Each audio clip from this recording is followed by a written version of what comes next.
Yeah, and she's like, no, the Angel of Music is very strict. And he's like, that doesn't make sense. Okay. He's like, what? What? No.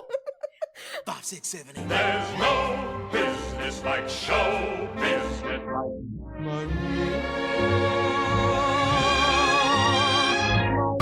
Mamma mia, here I go again.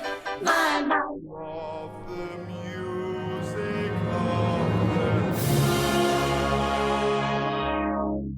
I'm also going to turn my gain down. Yes. It is Well, high. and I feel like we're gonna be yelling during this entire episode.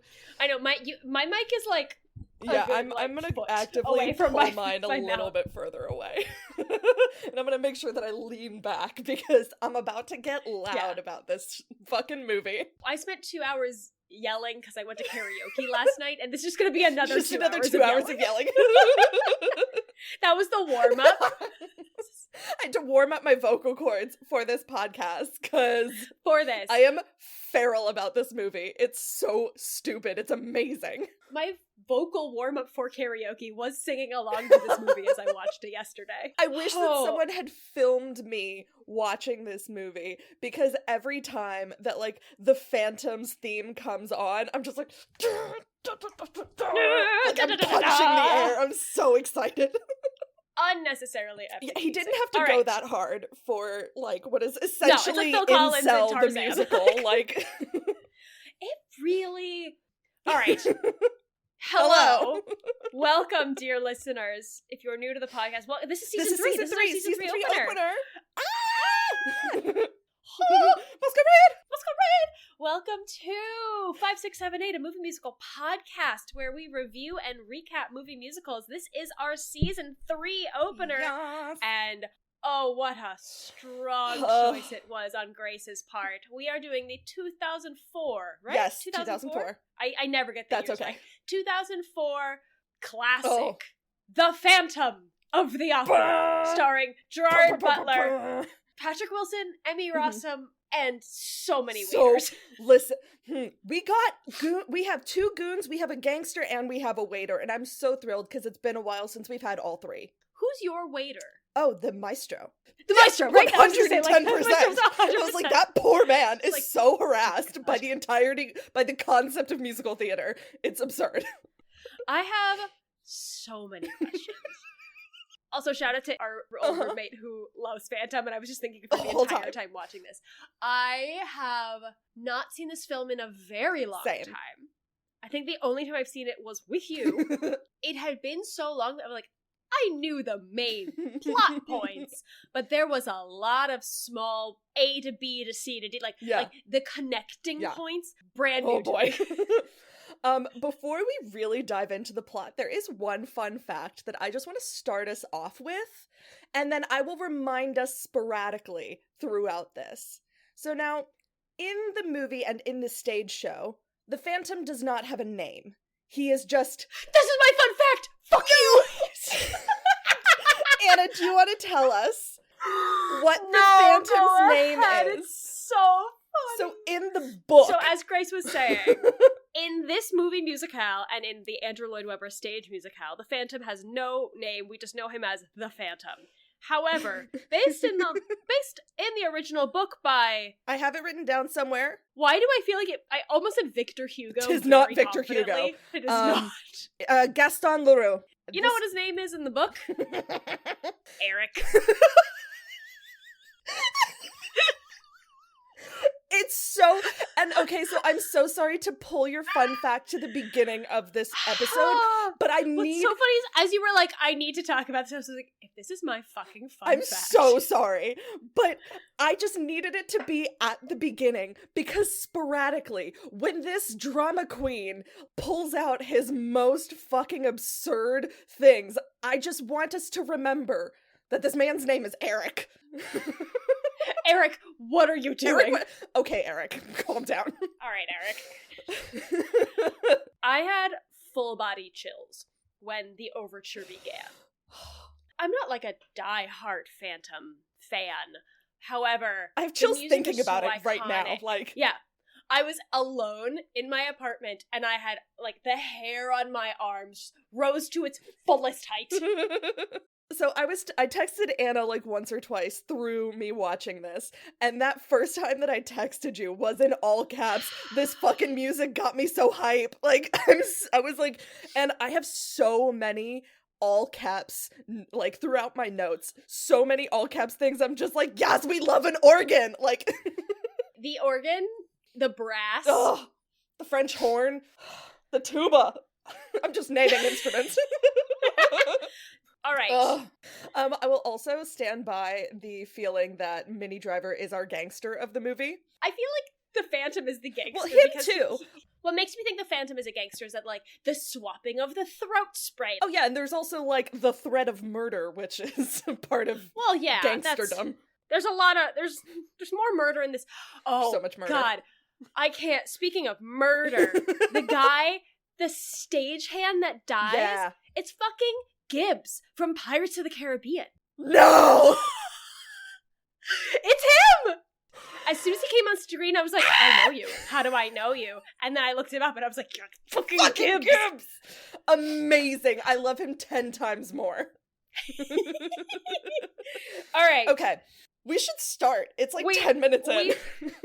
Okay, scrolling all the... Wow, I have a lot of notes. Yeah. Okay. It's gonna be a long one, team. I don't know, though, because... A lot of it is song. All of it is song. A lot of it's song. Yeah.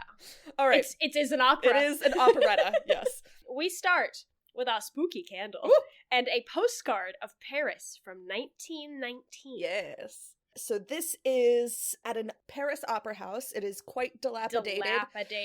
It's boarded up. Boarded up, everything's sort of covered in dust and cobwebs, things like that. And an auction is being held, a public auction for all of the items that were in there. So what I'm assuming is that someone has finally bought the space and they finally need to clear it out. Immediate gripe. Great. In what world are you holding a public auction of the belongings of the theater in the dilapidated, like, condemned theater itself?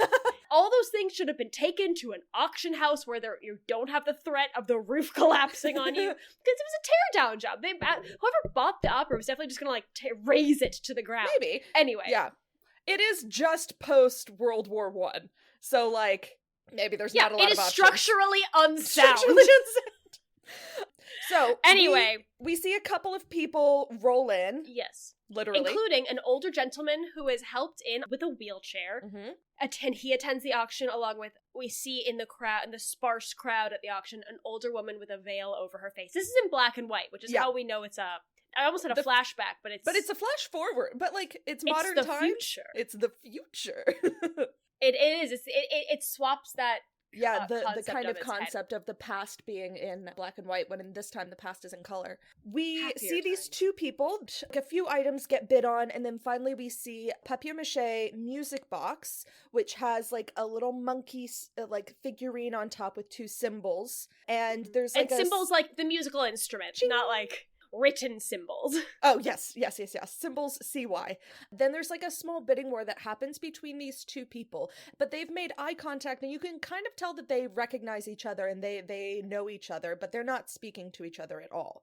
But the older gentleman ends up winning, and we finally hear his name. He is the Vicomte de Chagny. Mm-hmm. Then, so after he wins this, he gets the little music box, and we hear, like, a little song of him singing, but, like, in his head, where it's like, it's exactly like she described it. Then we get lot 666, ladies and gentlemen. Amazing. A chandelier in pieces. Yes. And the auctioneer launches into the story about how this chandelier may be the same chandelier that was connected to the infamous Phantom of this opera house. It's in pieces, but it has been repaired and it's been lit for electricity, because this is 1919, so everyone's starting to, like, to move away from, like, gas and into electricity. Mm-hmm. And the auctioneer handlers start to raise the chandelier so that it can be properly viewed, and we get our fantastic opening chords.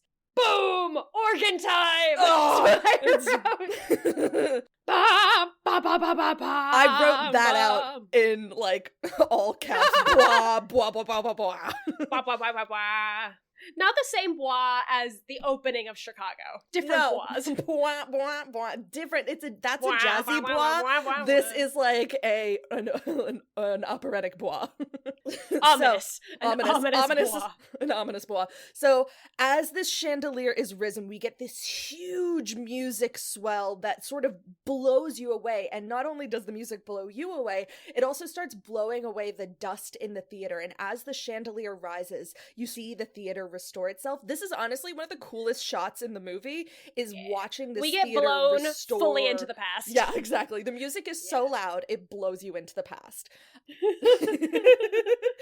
And everything is now gleaming in gold. We see the red velvet seats. All the cobwebs The are opera blown house away. The at its chandelier peak. hangs. Yes, at its peak. I had goosebumps. Ugh. It is now, we have been blown to the past with its rich colors, and it is now same Paris, but it's 1870. As you said, the opera is at its finest, and we see, it's bustling. Like, if there's a performance at the opera tonight, we see backstage two more finer dressed men are greeted as they walk up the stairs and taken backstage to a bustling backstage full of costumes and singers and dancers and actors, chorus girls, and we see our leading lady, who we don't know yet, but we know because it's Christine, who is one of the chorus dancers. She's played by Emmy Rossum. Yes. And we see Patrick Wilson bounding up the steps as well. Oh yeah, he's going to be our leading man. He's like taking a carriage in, but he's standing up in the carriage and like doing his own horses. And I was just like, sir, sit down. He has places to be. It is a performance tonight of the opera called La Carlotta. It's Hannibal. Oh, it's Hannibal, that's right. Sorry, you know what it was? The sign outside says La Carlotta, but that's actually the name of the soprano who is starring in this opera called Hannibal. Yes. We meet our opera diva, played by Minnie Driver, Carlotta. Yes, of course. We see her mid-rehearsal. We get that she's big diva energy. She's Italian, very thick Italian accent. And one of our two mystery men that, with like finer dressed gentlemen, comes in and interrupts the rehearsal. Rude. And they are introduced by a third man who is the original owner of the opera company. The owner introduces these two gentlemen. They are the new owners of the opera company. Their names are opera company and the opera house. Okay, their names are Richard Fermont and Gilles André. Yep. So Fermont and André. And they're like, goons. They're goons. They're absolute goons. Big goon energy. It's so fun. They're great. And love they them both. also they have brought a new patron with them. You know, new ownership, bringing in new money, and they introduce their patron, who is Patrick Wilson, as the Vicomte de Chagny. Chagny. First name Raoul. And we cut to Christine, and she immediately recognizes him. Apparently, they were childhood sweetheart friends, whatever. Yes. We get a little bit of Christine's backstory. Oh, but then the Vicomte leaves and doesn't recognize her. Or he just like doesn't see her. But she's also chatting with her friend Meg, which we should mention because she pops up here and there. Her friend Meg is just like, oh, don't worry, he just didn't see you. It wasn't that he didn't recognize you. He just like didn't see you in the crowd. Meg and Christine are chorus girls. Chorus dancers, yes. But we get a little bit of Christine's backstory, which is that she is an orphan. Yes. Of a famous violinist, and the producers learn this because, like, what is Madame Giry's position? So Madame Giry is sort of like the choreographer, or like she's the one who's in charge of all of the chorus dancers. Okay. And so she sort of takes them around, and they ask about Christine and about Meg, and she's like, Meg's my daughter, let's all chill. And I think of Christine like a daughter as well. Do not look at her. Do not look at her. She mentions Christine's last name, which is Dae, and they're like, oh, like the famous Swedish violinist, and she's like, yes, but she was orphaned, she came to stay here in the opera house, and I've raised her since then. Now, Carlotta is less than pleased with the fact that the two new producers are just so distracted by all of the young hot dancers and like not paying attention to her as soprano, and she threatens to leave and is like, I thought her temper tantrum tantrum was that like the dancers were overshadowing her. Well, yeah, but it's because she's looking directly at the producers, and the producers are just like looking at all of the other girls, and she's like, your new managers are just so distracted by all of the dancing girls, and if you don't want to see me, then I won't be here. Goodbye, I'm leaving. And so these two goons look to the original owner and they're like, what do we do? And he's like, grovel, go. And so, grovel, obviously. and you have to appease her. Of course. And so they go and they grovel and they beg her. They're like, please, if you wouldn't mind, just sing us something. Like, I hear you have a lovely aria in Act 3. And she, like, fakes. It's just like, if my manager's command. And then, like, the poor fucking maestro who's had his rehearsal interrupted and now has to do this song, which they probably don't need to rehearse. But here we are, fine. Let's just fucking do this song, I guess. And so Carlotta goes forward and starts to sing this aria, and you see, like, people vacating the stage so they don't have to listen to her. Like, the women, like, cleaning up all of the seats, like, put cotton into their ears. It's very funny. She's just she's not a bad singer, but it's just a bit shrill. Yeah, it's shrill, it's loud. There's no tonality to it. She's hitting all the notes, but there's no, like, tonality. There's no nuance, if you will. And this aria is from Act 3. Yep. Think of Me. It might be familiar. You might know this song. And we see a shadowed figure up on the catwalk, watching this, pulls a lever and drops a curtain on Carlotta. It's like a full scrim, like the whole thing. Yeah. Like, those things are heavy. Like, the whole thing badunks on top of her. And luckily it doesn't hit her in the head. She does get knocked to the ground. And Meg turns to Christine and she goes, it was the Phantom of the Opera. Gasp. And a letter falls from the rafters, but only Madame Giry sees it. And it's sealed with red wax with a skull. Like a monkey skull. Carlotta is pissed. Oh, yeah. And she's helped out from under the curtain and she's turns to the new owners. She's like, this bullshit has been happening for the last 3 years. Yeah. I'm unhappy. Yes, and I know. It's your problem. One of my favorite lines is, until you stop these things from happening, this thing does not happen. And then she storms out. She's my moment of joy always. Her accent, impeccable, over the top. I love it. She's also, like, covered in gold at this point. It's incredible. So she leaves, and one of my favorite characters is the old opera house owner. He's like, gentlemen, good luck. If you need me, I will be in Australia. Like, he was like, I would like wash my hands of this weirdness. Get away from this. Literally as far as humanly possible. Like, as soon as the ink dried on the contract, he was like, goodbye. This is your problem now. Madame Giry delivers this letter that has fallen from the rooftops to the new opera owners, and they're like, what the fuck is this? She goes, it's a letter from the opera ghost. Yeah. And they open it, and he has 3 demands. He welcomes them to his opera. Of course. He asks them to keep box 5 open, like never seat anyone in box 5, as has been understood with the previous owner, and to continue to pay him his salary. Yeah. He gets paid 20,000 francs a month. Yeah, well, his candle budget is wild, so it makes sense. Grace. Okay. We're gonna get to it. When we get to it, I'm going to pause and talk about that theme. And the producer's like, what the fuck? No. We're not listening to the demands of a mad ghost. No. Absolutely not. And they're like, we have bigger fish to fry, because if Carlotta's not here, we were supposed to have a gala, we tonight, have, like, full house. to announce the opening and, like, the new ownership. And if Carlotta's not here, we're gonna have to cancel the gala. And we're not gonna get any of our money back. Yeah, that's already bad. Like, I don't have time to worry about a ghost. Yes. And they're panicking about who should be it. Carlotta doesn't have an understudy because she's too much of a diva to have an understudy. Foolish. And so, out of nowhere, Madame Giry is like... Even more of a reason to have an understudy. Oh, no. Out of nowhere, Madame Giry is like, Christine could sing it. And everyone's just like, what? Excuse me? A chorus dancer? I don't think so. And she's like, no. She's been taking lessons from this great teacher. And they're like, who? And Christine's like, I don't know. And so, I never knew his name. I never knew his name. What? Not acceptable. Red flag. First of many. We should count how many there are. But they're like, fuck it. She's cute. Yeah, let's let her sing. Like, from the beginning of the aria, let's fuck around, find out kind of energy. Like, they're desperate. Yeah, they're very desperate. It's not a red flag, but honestly, like, flag number 1 of, like, that's not realistic is the fact that La Carlotta didn't have an understudy in an opera. Nah. Are you insane? Insane. Bonkers stuff. I know. Okay. So Christine starts to sing, Think of Me, and it is stunning, beautiful, lovely. Yeah. Everyone's... She has a lovely voice. She's a lot more subtler and like sweeter tone. Well, and than her voice sort of soars a bit more. It's not like perfunctory hitting all of the notes. It's a little bit more sweeping, which is very lovely.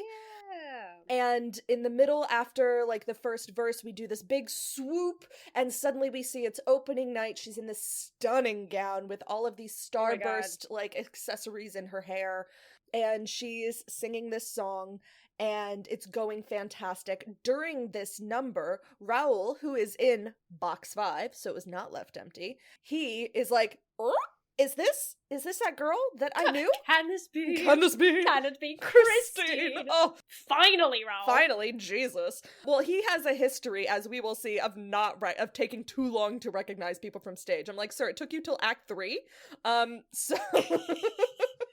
So he goes out to run away so that he's not there for the end of the opera, but he is like all excited that he's found Christine. So I'm pretty sure he's like going to like stage.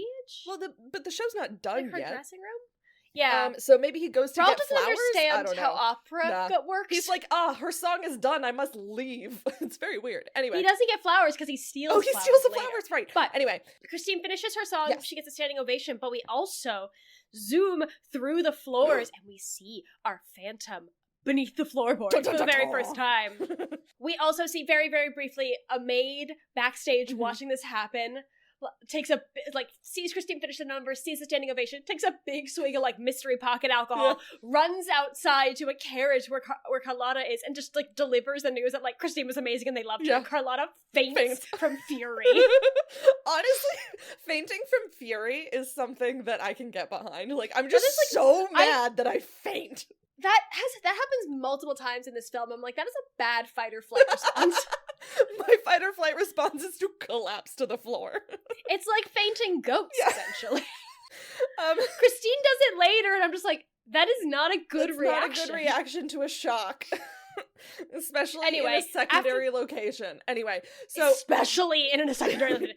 The opera's over. All the actors are backstage mingling with producers. We see Meg, being a good friend, looking for Christine. Yeah. Christine is not in her dressing room. She's in there's a underground chapel within the opera. Weird. She's lighting a candle for her father. Yeah. Do you know who is the father? Wasn't it? Do you recognize the face? I think I saw a fun fact about this. Wasn't it one of the original Ramin Phantoms? Karimloo. Yeah. Yes, it's Ramin Karimloo. Yeah. And I'm probably saying his name wrong. I've actually never said it out loud. But I looked at it, I was just like, is that who I think it is? And it is! It's such a little fun little Easter egg. I love it. Ramin Karimloo has played the Phantom and Raoul on the West End. I think he's played it on Broadway. And he just like very, very briefly appears as her father in this one scene.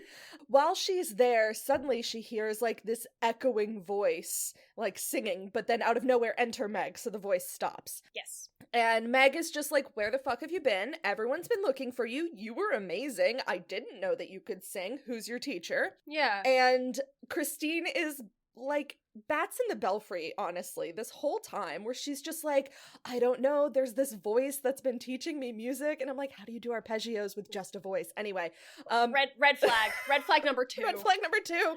And she's just like, my dad told me when he was dying that he would send an angel of music to look after me, and that's who this is. It's an angel of music. And I'm like, whoa, you are taking voice lessons from a disembodied voice of the opera that you think is the angel of music, and he's made you a fantastic. I mean she's like, already a good singer. Like, she has the range, but like clearly the technique has been trained by this disembodied voice. I'm just imagining like the voice teachers that I know, and it's just like, okay, you see how the strain happened here, so you want to make sure that you stick your tongue out a little bit more and touch it to the back of your teeth. Like, I'm just imagining like normal vocal teacher notes like through a disembodied voice. It's all very bizarre. Grace, oh, shaky sweaters. Shaky sweaters. So anyway, this is one of my alternate titles, which is like when we hear, it's like, oh, it's like I started hearing him when I first came down here to like light a candle for my father, and we see her as like a very young child, and I was like, okay, Phantom of the Opera, grooming, the musical. Yeah! It's rough. There's some... It's not great, Dan. It's not great, Dan. We very briefly cut to our stagehand, which is Gibbs from Pirates of the Caribbean. Gibbs. Drunk and like flirting with chorus girls. Yeah. It's just like a backstage interstitial. Christine finally, Meg leads her out. Yes, and she goes back to her dressing room. Madame Giry visits Christine in her dressing room. It's like full of flowers. But opening night, everyone's like so... It's all pink and white roses. And then Madame Giry presents her with one red rose with a black ribbon tied around it. And she says, he is pleased with you. So obviously Madame Giry knows what the fuck is going on. Raoul then visits Christine in her dressing room, and they reunite. They both recognize each other, finally. And he was just like, you sounded like an angel tonight. And she was like, yeah. And I was taught by the angel of music. And he's like, okay. Whoa. Let's go to dinner. Crazy. Yeah. Let's, like, celebrate your success and, like, stop talking about that. Yeah, and she's like, no, the angel of music is very strict. And he's like, very strict. That doesn't make sense. Okay. He's like, what? What? No. Honestly, yeah, she's like, but she doesn't explicitly say, like, what he's strict about. Like, she's not allowed to go to dinner. She, like, isn't allowed to stay out late. Or, like leave the theater. It's weird. Leave the theater? Okay, and this is where I was like, what? Where does she live? In the theater. It's not super... I know that now. But I wasn't... It's been a long time since I saw this film, and I was confused. The Opera House has dormitory housing for all of the chorus girls, Christine included. Yes. So even though she's using the main Carlotta's dressing room, she still, like... has a bedroom. Has a bed. And I think it's like within the dormitory with the rest of the I think that's a part of like 1870 culture where it's not like they could just like own a house by themselves as like a young 20-year-old woman. Yeah. Or, like single and also woman. It's kind of like a ballet academy. Yeah, it was like a company like a conservatory academy kind of thing where everyone just slept there, I guess. I would go insane. If I had to if I lived in the same like place ballet studio that I with all of these dramatic people. Yeah. Absolutely not. Anyway, so Raoul is like, forget... I'm gonna go get us a car. Yeah, I'm gonna or like go a get us carriage. See you downstairs in like 2 minutes. Yeah. You're being weird. And like, he leaves, and suddenly the party that was going on outside is completely gone. Don't know where they went. Yeah. But we do see Madame Giry watching a hand lock Christine's dressing room from the outside. So she is now locked in the dressing room. She doesn't know that. And neither does Raoul. Neither does Raoul. Christine is in her dressing room, still in a corset. Boo. And suddenly, all the candles are blown out. And we hear... goosebumps. And we hear the angel's voice saying, being jealous and like just shitting all over Raoul, being like, he doesn't appreciate you. Nah. Only I, like, again, gaslighting. Oh, gaslighting in Paris. Gaslighting in Paris. Oh boy. And I think gaslighting happens all over. We also, for the first time, hear Gerard Butler sing as the Phantom. And he tries so hard. He tries. And it was a very bold choice of Hollywood to cast someone who had no formal vocal training. Who had literally never had a singing lesson before this movie. Wild. I can't wait to talk about some of the other options for this actor. Oh, you mean Hugh Jackman? You mean Antonio Banderas? Mm-hmm. Can Antonio Banderas sing? I found, we'll just talk about my homework now. So Antonio Banderas really wanted to play this part because this movie had been trying to be made for years, and since like 1990, it was supposed to be the original cast in 1990. Yeah, but then it just like didn't. It just didn't happen because of a divorce that was going on. Anyway, I'll get to that.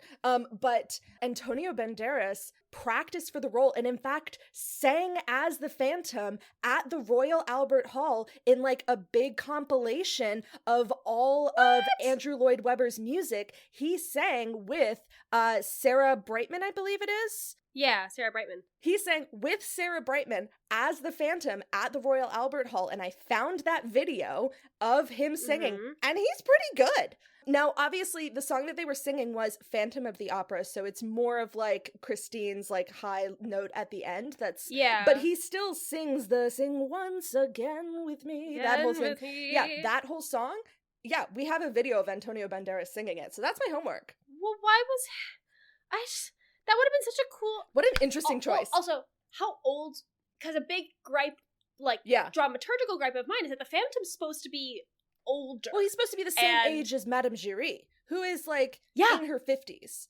Yeah, and you know what he's not? It's not as big of it doesn't feel as big of an age difference in this, because, like, it seems like he and Raoul are, like, around the same age. Yeah, maybe a little bit older. Triangle, and, like, He's not supposed to be like be. notably older. Yeah. So I'm that was wondering one how thing- old was Antonio Banderas? Oh, he was in also young. 2004? Okay. But that was something also that Andrew Lloyd Webber talked about recently, where he was like, I think casting Gerard Butler was a mistake, not necessarily because of the voice, also because of the voice. I have that quote as well. But because he was too young, and so the age difference wasn't as pronounced. It wasn't as creepy as it needed to be. Yeah, exactly. It's creepy for Let's other make it reasons. worse. Anyway, so back to the plot. Yeah, back to the plot. We hear Gerard Butler's voice for the first time as the Phantom of the Opera. Yes, and he appears in this floor-length mirror that's like attached to the wall. We like see his reflection through the back of it, and this is why I'm like, ladies, when we're traveling, always check if your mirrors are two-way mirrors. Mm-hmm. She did not check, she did not know, and it's definitely a two-way mirror, and it's super duper creepy. Yes. So he's like hypnotizing her in a way and like drawing her into like his underground tunnel layer, and because behind the mirror is a full like catacombs tunnel into the depths of the theater. And we also hear during this, Raoul has come back and is like trying to open the door and like knocking, and he hears a voice. He's like, Christine, who's in there with you? But Christine is mesmerized, hypnotized, groomed. We also get like the shot of like his gloved hand reaching out to her, and it's like as soon as she takes his hand, the music picks up and we get into the song Phantom of the Opera. Is there the Phantom of the Opera? So he like spirits her into his underground lair. Now I will say this tunnel originally, it like has all of these moving hands holding candelabras, but it's like not a dirty corridor, but it's just like it's like very visually interesting. Now the reason why I bring this up is because Meg goes down it later and it is radically different. So this is kind of like how Christine cleaned it up for her. Well, I think it's Christine's sort of like, she goes hazy every time that he's around her, and like her eyes just sort of like droop. It's so like hypnotic that she's like seeing all of these things that might not necessarily be there. You think she's seeing it nicer than it is? Yeah. That's a really interesting point. Yeah, so he takes her through this underground lair. There's like all of these staircases. There's a horse out of nowhere. And she's in a corset on that horse. That is on a horse singing. Oh god, there's a horse in the catacombs. So, and then she goes from horse to boat. Yes. Now, his accent, Gerard Butler's accent, does come out in this song, where every now and then I'm just like, oh, there's a little bit of Scots in there. Okay. But I do really love the sort of rock electric guitar in this song. I think it's such a fun... Well, that's Andrew Lloyd Webber. I know. It's just such a fun addition. Yeah. So she goes from horse to boat, because once they get down these stairs... It's like this, it's not the sewers, but it's essentially like an underground aqueduct or whatever. Yeah. And they have to be transported by boat. Yep. And this is where... There's like an underground portcullis. Love a portcullis. Yeah. And there are candles everywhere. This dramatic bitch lives in a fire hazard. This is where I messaged Grace. I was just like, first of all, what was the candle budget for this film? And then I was reminded of that meme that's like, please help me, I'm not good with the economy. This is what I'm spending on like food and like housing for my family. And like then the candle budget is like $30,000. And we're like, just spend less money on candles. What? Absolutely not. Yeah. This is what he spends his 20,000 francs a month on. Yes, candles. So he brings her in, and it's, again, I would like to remind you, this man's name is Erik. We go from the catacombs through the, like, hallways of water into the official lair of this phantom with Erik. even more candles. It's like a grotto. Yeah. It's Eric's grotto. It's so stupid when you know his name. So then we move into the song Music of the Night. So it has big energy of like, want to see my room? Like, he just like leads her through all of his stuff. And so, want to see all my cool stuff? Want to see all my candles? So he has these candles. He has like a miniaturized thing of the stage so that he can like putting together his own kind of opera thing. And he has a grand piano with candles all over it and music that he's writing. And she, again, is like super hypnotized by him. And like, there's a moment where he gets a little bit handsy with her. But again, she's just like so overwhelmed by this presence. Finally seeing this person who's been behind this voice of her entire life that she's thought was a literal angel for her entire life, and then it's a physical representation. Just sexy Gerard it's just sexy Gerard Butler in a mask. That's the thing. He's too hot. He's too hot. He's too hot for this. Yeah, exactly. I'm like even once he like takes like later on when we see his full face, I'm just like, okay, but it's not that bad. It's not that now, bad. to be fair, she does talk about that later on, where she's like, it's not about your face, it's about what you've been doing, which is murder. It's whether you're a bad person. Anyway, so he gets a little bit handsy. Now, I want to say, as a girl with like long curly brown hair, Emmy Rossum's hair in this entire movie is goals. I just want to look like a French poodle. It's so pretty. The curls are so perfect. It is definitely a wig, but and man, I wanted it. And she never brushes it. Oh, fantastic. He sings the music of the night to her, and it is a sexy song. This is a seductive song. Oh yeah, he wants to marry this girl. He wants to fuck in the grotto. Yeah, he wants to fuck in the grotto. I mean, like, who amongst us has not wanted to fuck in a grotto? Eric's grotto. But the song ends after he's really mesmerized or hypnotized her, like showing her all his cool stuff. He goes too far. Because what he has behind curtain number 1 is a mannequin that looks like her in a wedding dress. And this is where Christine, like, it's too much for Christine. Fight or flight? And instead of... Shut down. She fight or flights, faints. Yeah. She fully faints. Terrible fight or flight reflexes. And he just scoops her up and plops her on the round bed. Well, and that's the thing. Do like behind curtain number 2 is a large round bed in the shape of a swan, which is very weird. I do like the little fun fact that Emmy Rossum played her own mannequin in that one shot. Because it just, like, wasn't working. She was like, I'll just be very, very still. I'll just be very, very still and, like, let my eyes not focus and it'll be fine. Yeah. She falls asleep and he, like, shuts the curtain while holding out that long note of the final note of Music of the Night, which Gerard Butler mentioned. He was like, I didn't know that I would have to hold that note that long. It's like, Gerard Butler did what he did his best. Yes, absolutely. And it could have definitely been worse. Yes. Russell Crowe and Les Mis. It could have been... Johnny Depp and Sweeney Todd. Yes. It could have been worse. Could have been better, but it could have been worse. Yes. Meanwhile, Meg, the true hero of this film, she is our hero. Being a good friend. She goes into the dressing room that Christine was last seen in. It's suddenly been unlocked. Well, she has a key. She finds a key and unlocks it. Oh, she has a key. Yeah.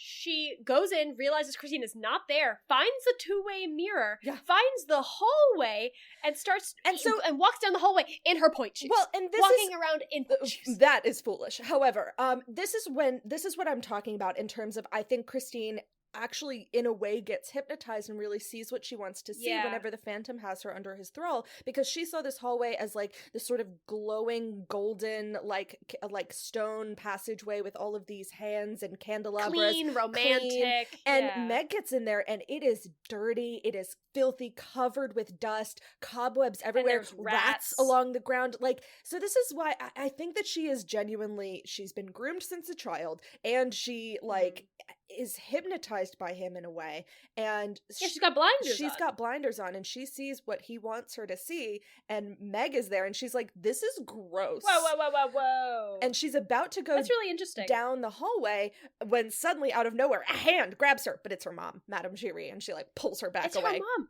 More problematic that Madame Giry seemed to not be freaked out by the fact that there was a secret passageway. She knows everything. Yeah, she knows everything. Just then, we cut to Gibbs. He has a name. We cut to Gibbs. He has a name, but we're just gonna call him Gibbs. It's like Joseph something. Yeah, he's Bouquet or something. The chorus girls, and he gets a little handsy, and Madame Giry's like, all right, enough of that. Well, because he's talking about the Phantom. Yeah. He's like, he's like lived here forever and don't do anything. Horribly disfigured.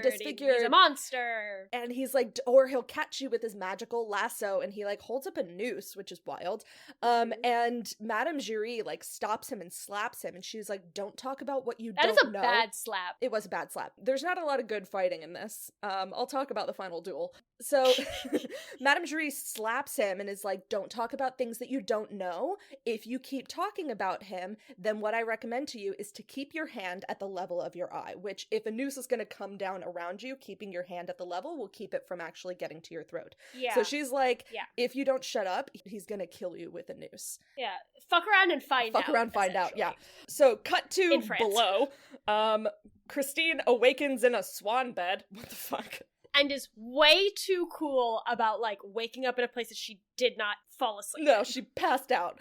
She comes out and she sees the Phantom sitting at a piano composing. Just, like, what Kenny G vibes. God. I'm just, like, So fucking funny. crooning at a And piano. part of me wonders if he was, like, watching her sleep and then sees her start to wake up and he's like, crap, gotta go to the piano, and, like, sits down. I gotta seem mysterious Yeah, and exactly. sexy. Let me unbutton my shirt. So God. she goes over to him and she's singing about now that she knows who he is, who this voice has been, and she, like, touches his face and he leans into it, but then she grabs his mask and unmasks him. Now we as the audience don't see it, but We she don't see it. sees his face, like his full face for the first time, and he throws a fucking Freaks the fit. Fuck out. Yeah. And he also kicks a lit candle, and I was like, oh, don't do that. It's okay, it's a grotto. Yeah. So, Everything's damp. now, in this thing, he, like, yells at her for invading his privacy, but honestly, he reveals a lot of self-hatred and self-loathing that is, like, been taught to him since he was a child. He's not a good person. He also has not had a good life. Yeah. He's like, I know I'm a monster. Yeah, no, you just wanted to see this, the grotesqueness. Now that you've seen it, I can never let you leave. And eventually he, like, calms down and, like, sits down and collapses a little bit, and Christine hands him back the mask, and he calms down a bit, basically, and Yes. He- and she gives him the mask back because she feels bad. 'Cause Yeah. He's just, like, having a pity party. yeah, And he says, all right, we gotta get out of here. Those fools who run my theater will be missing yes. you. Yeah. Cut to one of the Cut back silliest to 19 songs. We really quickly, like, cut back to 1919 for Black and White, Oh, I and we see didn't Raoul getting mention into his any carriage. of those cutbacks. I mentioned it because we see Raoul after the auction getting back into his carriage, Mm. and that was the first time I clocked that the older woman that they were, like, making, that they were talking with their eyes is Meg Yes. at the auction. I didn't clock that. Ah, yeah. I knew it was Raoul because the subtitles told me. Yes. But and I was just like, oh, Yeah, because they fuck, called her Meg. Madame Giry in Oh, the but thing. we hadn't met her mom yet. I know. So I didn't know. Yeah. Anyway, then we go back in time to 18 whatever, Yeah. and we get a very silly song. Very silly song. So basically, Firman, one of the two owners, Our two goons. Our two goons. opera well, the first one goons. comes in and he's just like, all of the newspapers are like feral with the, like, what happened to the soprano, missing soprano after opening night. And he's like, any publicity is good publicity. There's all of these people outside that are clamoring to figure out what happened and clamoring to see this show. Amazing. And then in walks Andre, who's like, panicking. He's like, where is Christine? If we don't have a cast, we can't have a show. And then it's revealed that both of them have received letters from someone with the initials OG. Fucking course. Upper Ghost. But so they each reveal what the letters say. So it's like telling them that Carlotta should not be cast again, and also my salary is due, so please pay up. Yeah, I remember that. Yeah. And they're like, this is bullshit. We're not being hustled by Yeah. an opera ghost. Just then Raoul Bursts shows in. up, and he's like, who wrote me a letter? And they're He's like, what? We didn't and fucking where's write you any letters." Christine? And they're like, we thought she was with you. He's like, nah, super Yeah. duper not. Raoul reveals he has also received a letter. Yeah. His letter says, do not fear for Miss Daae. The angel of music has her under her wing. Make no attempt to see her Yeah, again. back the fuck Phantom off. is a jealous boy. Oh yeah, big old jealousy. And then in storms Carlotta. I love this. And she's just like, how fucking dare you, attacking the Vicomte. She's like, you sent me this letter. This is absurd. How dare you? And they're like, whoa, I didn't send you a letter. What does it say? And it's very threatening. He's like, something horrible will happen to you if you ever try and take Christine's role again. Never perform again, basically. Yeah. And then Madame Giry comes in, and she's like, Christine's back. She's not seeing anyone. She's super duper tired, but I have a note. God, it's like the Song of Notes. So the final note says that in the next opera, Il Muto, Christine should play the lead, because the lead requires, like, grace and poise, and then Carlotta should play the silent role, the page boy, and he threatens a disaster unlike anything they've ever seen if he is not listened to. And the producers say, fuck this. Fuck that Absolutely noise. not. We know better. Carlotta's gonna play the Countess, and you know what? Christine can play the page boy. Right. And Carlotta is furious. She threatens to walk out. She goes and, like, packs up But all of her why? stuff. Why? Well, because they haven't said that they, Because- like, she's, like, so pissed that all of these notes and, like, they're being... Okay, so it's before, it's before what I just said. Yeah, exactly. So, Okay. and she, like, is about to walk out, and suddenly there's all of this audience outside who've been clamoring to find out what's going on, and they're all, like, cheering when they see her, and then there's just this one dude up front who's like, can you give this rose to Miss Daae? And she gets pissed again. So she goes back inside, and that's when... Well, because she thought the audience was for her, but they're all clamoring for Christine. Yes, exactly. And then that's when the producers are like, your audience needs you, we need you, we choose you, and Christine will play the silent role. Please, will you please play this part? And she says yes. So then we get the ass-kissing song. Yeah, Prima Donna, the ass-kissing song, where the public and the producers need her. The producers welcome Carlotta back. They give her all these gifts. Yeah, no one who actually works at the theater or is in this production is happy Carlotta's back because she's an absolute diva. Yeah, everyone's all Raoul pissed. just runs around backstage being mad at the world and the Phantom and he was during like, this song. Christine mentioned an angel. Could this be the same person as the opera ghost? It's like, stupid. God, he's The so producers dumb. also think Raoul's lying Yes. that he didn't know where Christine was. They were like, she was definitely with him. He's just covering his own butt. Yeah, exactly. Madame Giry, we see her and Christine and Meg, like, very, like, funerally marching. And they're just like, oh shit, I wonder what he's gonna do. Yeah, like this is we've disobeyed his orders. Yeah. Like shit's gonna go down. Everyone's getting Oh, ready such a for good this. number. God, such a good number. Everyone's getting ready for this show, Il Muto, and honestly, I think the casting is perfect. I think Carlotta plays the perfect over-the-top dramatic countess, and like That's the thing. I was just like, Christine's is like incredibly funny as like the silent page boy. Like it's all Yeah. It's I was just like, Phantom. But like, stop. what if maybe Christine's doesn't need to play? Maybe she doesn't need to play the lead in everything. She's not prima donna like diva. No, she's roles, and there are a ingenue. lot of those in opera. She's an ingenue. Yeah. Yeah. And this role feels like a prima donna diva, not like an ingenue. Yeah. So anyway, during this performance, the performance is going on. It's very silly. It's over the top. The number prima donna takes us like from getting Carlotta ready into like the opening performance. Yes. So we see the beginning of this performance. It's very silly. It's over the top. It's supposed to be like French Revolution, which or It's like a little French Commedia Commedia dell'arte. Commedia but, like, French. dell'arte style, but like set in like the age of like the decadence of the French, like Marie Antoinette. Yeah, which vibes. is around now.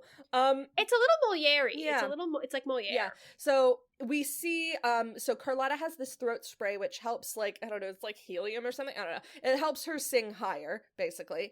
And we see like that was just like a soothing spray. the glove. Anyway, it's not wait, important. It sees the gloved hand like swap out the bottles.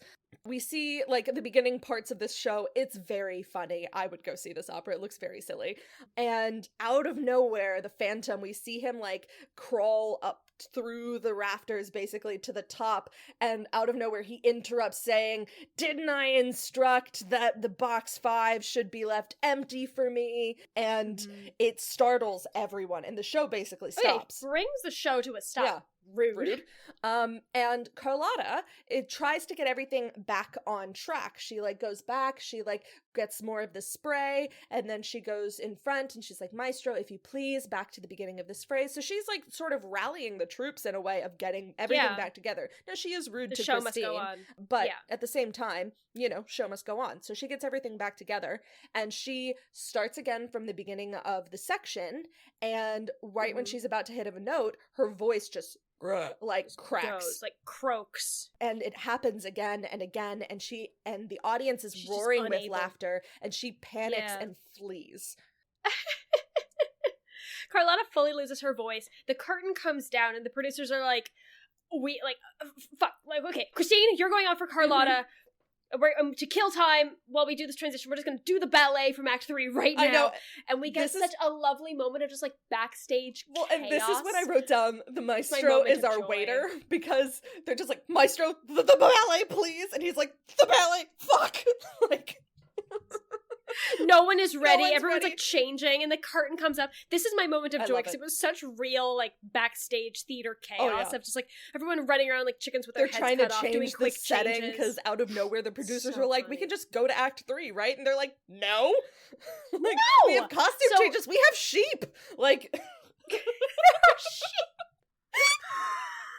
So during all of this, our Mr. Gibbs, our stagehand, is the only person that has saw the Phantom up in Yeah. the grid. And he's like, who the fuck is that? Yeah. I bet I know who that is. And he starts following him. Yeah. The Phantom goes through a sneaky door and Gibbs follows. His name's not Gibbs. Yeah. Stagehand goes through the sneaky door and, like, who's chasing who, essentially.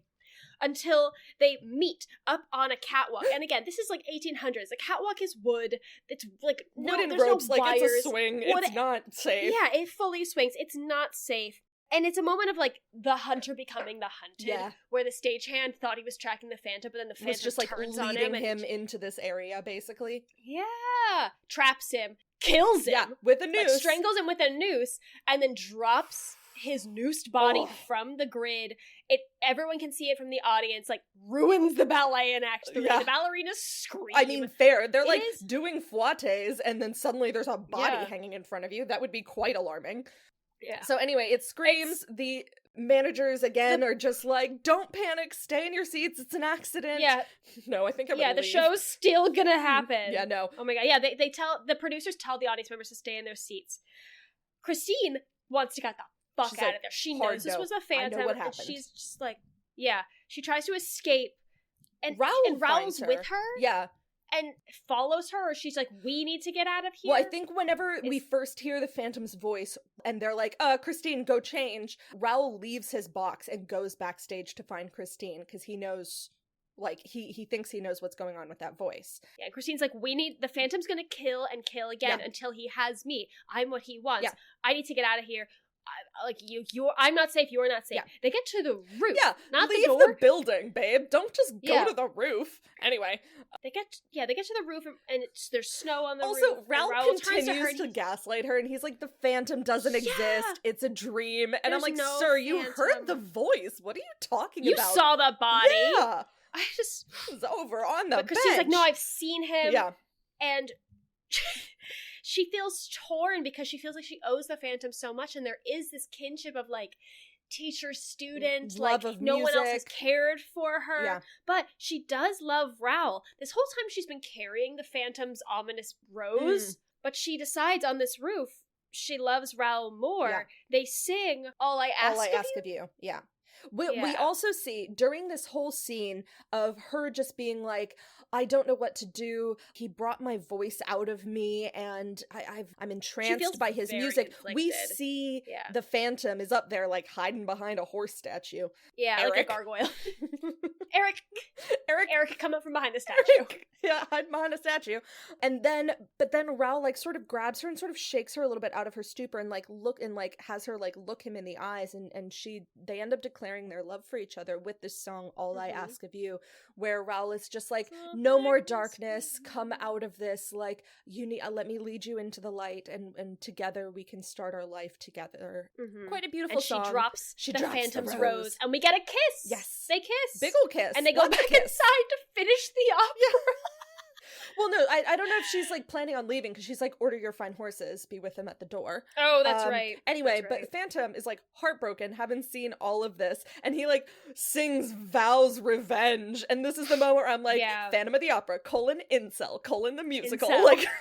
Colin hates women if he can't have Yeah, if them. I can't have you, no one can. God. Oh, All right. Erik. So, A very quick cut back to black and white future 1919. Yeah. Raoul watches two young lovers looking at jewels in the Swarovski store. And he remembers kissing Christine on the rooftop. We cut back to the 1800s. It's fireworks. and it's Act the 2, new ladies and year. gentlemen. Act 2, ladies and gentlemen. I was wondering when Act 2 came in. I'm pretty Are sure there it's 3 this. acts in Phantom? Hold on.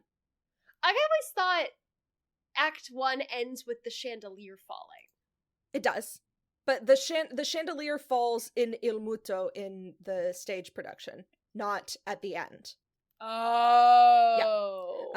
I didn't know that. Yes. One moment, please. Let me confirm. Act 1.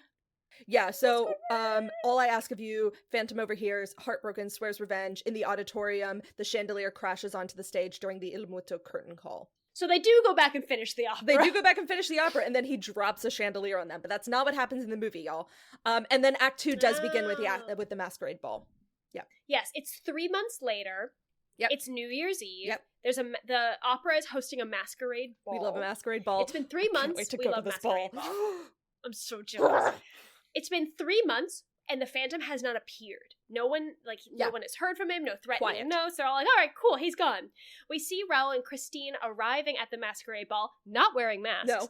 And they have, in this time, they've gotten engaged. But it's a secret. And Christine is wearing, it's a secret. Though they haven't told anyone yet. Christine wants to keep it a secret, and Raoul's like, that's dumb, let's tell everyone. She's wearing the engagement ring around her neck. Yep.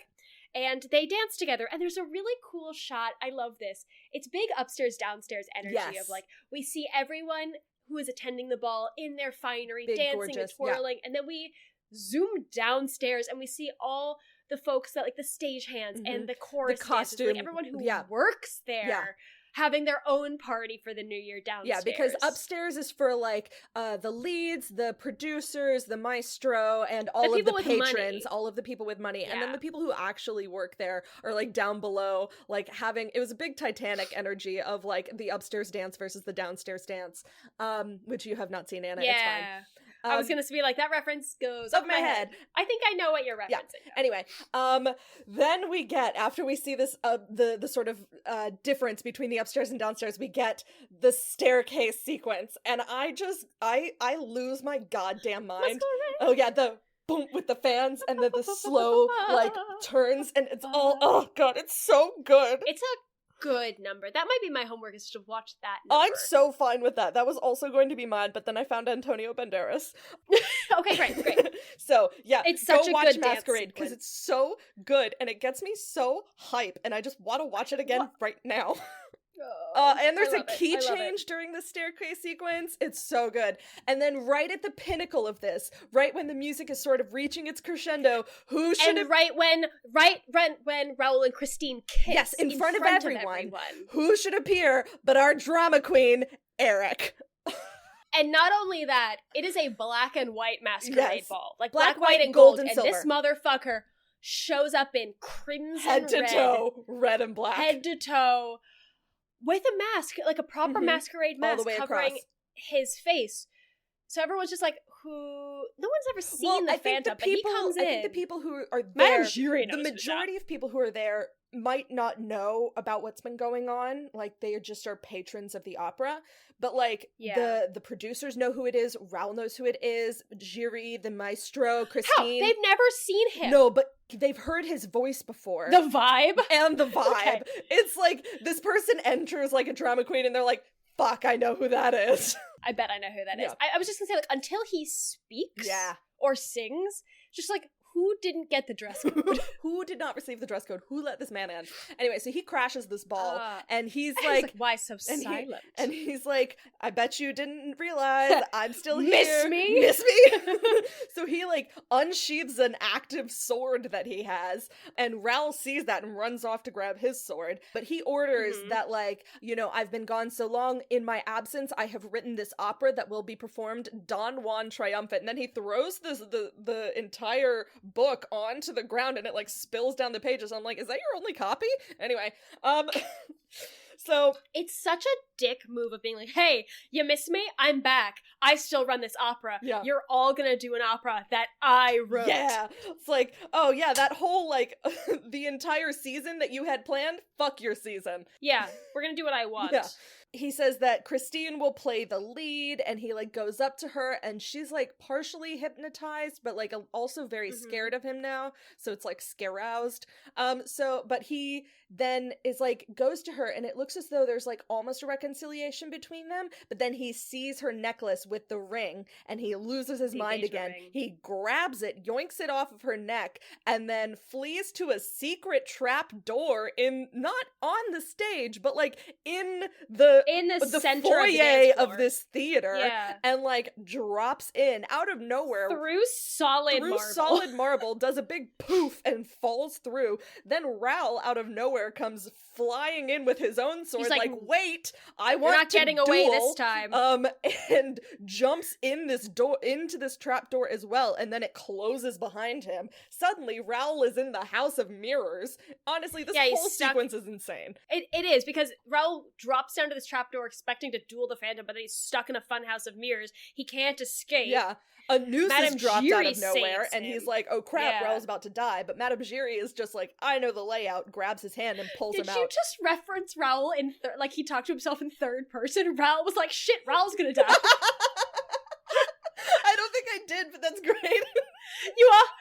I think that's what you just said. But anyway, Madame Giry saves Raoul from this horrible mirror house. Oh. And he's like, what? Like, what the fuck is going on? Like, You clearly know something. She's like, no. Leading. I don't. And he's like, no, you have to tell me. He demands answers from her. And she begrudgingly tells him. The backstory, basically, of how the Phantom got to the Opera House.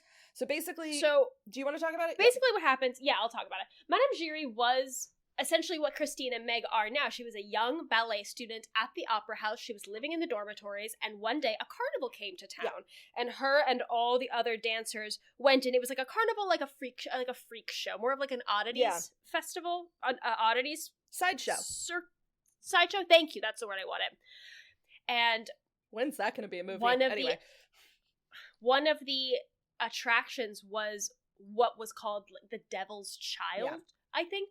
We see Madame Giry with the other ballet students approaching this cage that a young boy is in with a burlap sack over his face. Mm-hmm. The carnival owner comes in, beats the crap out of this kid, and then reveals, like, pulls the bag off of his face. We don't see the boy's face, but we do see everyone who is in attendance, like, jeering and laughing, and Madame Giry is the only one who looks sad and a for bit this horrified boy at this. And not... Yeah. She's the last one to leave the room, except for the carnival owner. Everyone else goes off to look at the other oddities. Because people have, like, thrown coins into the cage, and so the carnival owner is, like, collecting all the coins off the floor, basically. And the boy grabs a piece of rope from somewhere and essentially strangles the carnival owner. Mm-hmm. And Madame Giry, who's not a madam at this point, she's still, like, a child, sees this and is horrified. The boy kills the carnival owner, and just then is, like, starts... Madame Giry helps him get out of the cage, and just then other carnival workers come in. Yeah, see there, and it's just like, holy shit, they killed the boss. Get him. And Madame Giry takes the boy. They, like, run through the carnival. They run out the streets, and they escape the mob. Mm-hmm. And she hides him in the opera house where she lives. And she says he's been here ever since. Yeah. And so he's been living underneath, and then one of my favorite dumb lines, God, it's so funny, because she's, like, very upset telling this story. She's like, you know, he's a poet, he's a composer, he's a designer, he's an architect, he is a genius. And then we see Raoul very seriously, but clearly, Madame Giry, genius has turned into madness. And cut to the next scene, like... It is quite cheesy. It's so cheesy. She's like, yeah, he's a genius. And Raoul's like, yeah, a mad genius. Yeah. Next day, Christine wakes up really early and decides to go and visit her father's tomb. And so she goes down to, like, this carriage driver, gives him Raoul money. Has, like, fallen asleep outside, standing guard outside her door. So she goes down to, she, like, sneaks past a sleeping Raoul, and gives the driver some money, just being like, hey, will you please take me to the cemetery? This feels like something that she does often. Okay, that's fair. But if she doesn't do this often, essentially what she said to the carriage driver is... Oh, sorry. She says the cemetery first. Yeah. I feel like she goes there often. I get the vibe that this girl is obsessed with graveyards. I still think saying, take me to my father's grave is, like, a little vague. Oh, yeah. Like, give me a cross street. It's like, it was that I was just like, this is Paris, ma'am. Which graveyard? Like, which graveyard? I'll tell you what, that's definitely not one inside the city limits. No. It's too big. Anyway, what Christine doesn't see is a mysterious masked man bonks the carriage driver on the head, doesn't kill knocks him out, takes his place. No. And so when Christine arrives at the carriage with her cloak, she's like, my father's grave, please. And we see the Phantom in disguise kind of looking over his shoulder at her like, ha-ha, I got you now. And Raoul, though, has woken up and seen that Christine has left her room. He looks out the window and sees the carriage driving away. So he runs down and finds the driver, who's, like, woken himself up. He's like, where are they going? And he's like, the graveyard. And then Raoul steals a horse and rides it bareback. Yeah, Jesus. Like, Fabio, fucking A. Like, talking like white horse, white knight. Yeah, exactly. So Christine arrives at her father's tomb, or, like, at the cemetery, and then we get the song Wishing You Were Somehow Here Again. Ah, yes, the one song that a poor mezzo like me could consistently hit in this musical. It's low. It's low. It's low. I know, it's the only one that I could consistently do. Everything else is just like, no, my voice doesn't go that high. I didn't like her singing this song as much. Yeah? I can hear her reaching for the higher notes in this one. Interesting. Yes. But anyway. So she walks through this graveyard. This graveyard is hella cool, though. I would like to walk through this graveyard, because there's just a lot of, like, large tombs and catacomb, like, a whole, like, crypt kind of deal. It's very cool. Anyway, so she's singing this song about how much she misses her dead dad. That mausoleum that her dad, like, that's expensive. It's expensive. And she was left, like, a penniless orphan. Because they spent all of the money all their on money this on the script. Stupid. Anyway, Christine finishes the song, and the song ends with "Teach me how to say goodbye." Yeah. And we were questioning of, like, does she want to say goodbye to her father? Does she want to say goodbye to the angel of music? Like, what's going on? She doesn't make it all the way up to the crypt. She, like, collapses on the stairs. Yeah. Oh, she also stole flowers to bring them here. She stole them from the opera house. There's a theme of, like, just taking flowers that don't belong to you. This also happens earlier when Raoul just, like, yoinks flowers out of someone's hand to give to Christine. Anyway, so suddenly we hear a voice. Christine hears this disembodied voice coming from within the crypt. Yeah. It's coming from within the house. I know, honestly. The call is coming from within the house. So I have a question at this point, because I can't tell if the Phantom is, like, pretending to be the angel, pretending to be her father. I want to know what his thought process was. He's like, to win her back, I must pretend to be her dad's ghost? Because the angel of music and her father are so linked in her mind, that he's like, this very, like, appealing disembodied voice is coming out of the crypt, and I'm going to, like, draw her in. To come in, to draw her in with this pretty amber light. Yeah. Just kidding, it's Phantom time. I followed you here. I know. So as she's about to walk into this crypt to her, like, certain, like, doom, I don't know, Raoul appears out of nowhere being like, it's not your father, it's the Phantom. Erik is here. So... He's been here the whole time. So, and then Raoul comes in. He has a sword somehow. So does the Phantom. Don't know where they kept them. Anyway. It's duel time. It's duel time. This duel is so silly, y'all. Tell me about why it's silly. It's just perfectly adequate. Like, it's fine. There's, like, the fear of the blade is kind of missing. Like... People don't really respond to, like, hits. They're not getting tired. It's a musical. I get it. It's fine. Also, I mean, and with the sword work in movies, oftentimes you can't actually see any footwork. Like, aiming is, like, all a bit weird because it's all one viewpoint anyway. It's all about angles. So it's like, it's a fine sword fight. It's no Princess Bride sword fight. I'll just say that. Anyway. Patrick Wilson is giving such hot human beast energy in this scene. He's got like the tight pants and like the big billowy shirt. He looks like a romance novel cover in this scene. It's great because he just has that one white shirt, like the floofy pirate shirt that's like has the laces at the top, but it's like undone, so you get like half the bare chest. And it's got like a little bit of like a mullet going on in this film. Christine is absolutely useless, just like watching this fight go down. Slice! The Phantom gets Raoul in the arm, but then Raoul disarms the Phantom, and he could have stabbed him, but Christine begs him not to. And so instead, they just leave on horseback. Yeah, so everything that happens from here on out is Christine's fault. Yeah, the Phantom's like, now let it be war on both of you. Yeah, dramatic bitch. Really... If you look at Emmy Rossum's face when they are on horseback leaving the cemetery, she looks absolutely miserable. Like, she's so uncomfortable. Yeah. She's just like... She's in a corset! Like... She's in a corset. Being in a corset on a horse is honestly one of my worst nightmares. Anyway. Raoul, back at the theater. Cut to backstage at the theater. Raoul's like, I have a plan. Listen to me, producers. Yes. Here's what we're gonna do. We're gonna do what the Phantom asked us. We're gonna do his opera. Him out. Yeah, we're gonna have Christine play the lead, but we'll have like the full police force in the opera as well, and we will trap him. He won't be able to escape, and we'll put an end to this nonsense whatsoever. Yeah. Once and for all. Once and for all. And so we cut to the underground church chapel thing. Christine is like, I'm gonna die if we go through with this plan. Like, he's gonna get me and I'm never gonna be able to escape. Please don't make me do this. And he tries to comfort her, but he's like, listen, until he's captured, until he's dead, we will never be truly free to have our life together. And you're the one that this entire plan hinges on. So buck up, Buttercup. Yeah, like, suck it up. We have to do this. Sucks to suck. No stress, but this all depends on you. Yeah. We also really briefly see the Phantom, like, fucking with ropes and chains backstage. Yeah. The Phantom also has plans for tonight. We cut to Erik's grotto, and we see him putting on... This is why I needed to talk about his name at the beginning, because when you think about it in context, the name Erik is so funny. We see him putting on a costume mask. Like, he has plans for tonight. This is a sexy opera. Yeah. Not only was he like, you have to do my opera, it is overly sexual. Yeah, it's about like Don Juan.